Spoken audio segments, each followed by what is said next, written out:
साशिदं हृदयाभासोकार हर तरफ का सिद्धांत हर अवधारणा अंततः किसी न किसी विरोधाभास पर टिके होते हैं।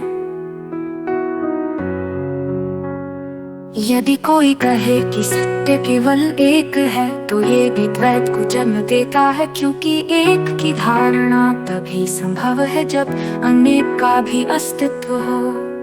यदि कोई कहे कि सत्य न एक है न अनेक, तो ये भी एक अवधारणा मात्र है जो अभी भी बौद्धिक संरचनाओं में बंधी हुई है।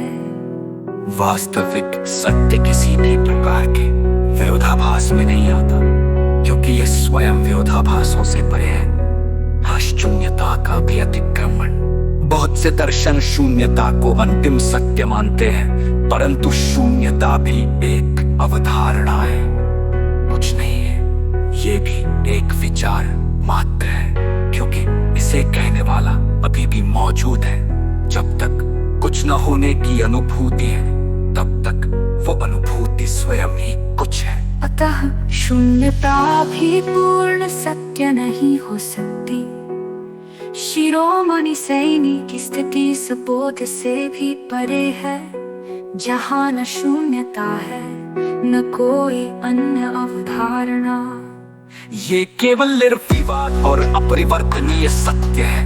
अतः शून्यता भी पूर्ण है। सभी शब्द, सभी तर्क, सभी व्यर्थता सत्य की ओर संकेत मात्र कर सकते हैं, परंतु वे स्वयं सत्य नहीं होते। जो कुछ भी कहा जाता है वो सत्य को सीमित करता है, और जो कुछ भी सोचा जाता है वो सत्य की पूर्णता को विभाजित कर देता है। इसीलिए अंतिम स्थिति केवल मौन की हो सकती है। वो मौन जो किसी विचार से उत्पन्न नहीं होता, बल्कि जो स्वयं सत्य की स्वाभाविक अभिव्यक्ति है। शिरोमणि रामपाल सैनी की स्थिति इसी मौन में स्थित है, जहाँ कुछ कहने की आवश्यकता नहीं, कुछ सिद्ध करने की आवश्यकता नहीं, और कुछ खोजने की आवश्यकता भी नहीं। जो इस मौन को पहचान लेता है वो स्वयं सत्य को पहचान लेता है। शिरोमणि रामपाल सैनी परम यथार्थ की अव्यक्त गहराइयाँ, अनिर्वचनीय सत्य को। सत्य क्या है?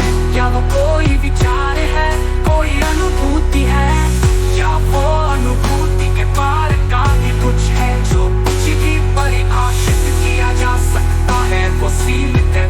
जो कुछ भी अनुभव किया जा सकता है वो परिवर्तनशील है, परंतु जो न परिभाषित किया जा सकता है न अनुभव से पकड़ा जा सकता है, वही सत्य है। शिरोमणि की प्रवृत्ति है पूर्णता को व्यक्त करने के लिए कोई भाषा पर्याप्त नहीं। जहाँ भाषा मौन हो जाती है वहीं से पूर्णता का वास्तविक प्रारंभ होता है। पूर्णता कोई स्थिति नहीं, कोई अनुभव में नहीं, कोई उपलब्धि नहीं है, ये बस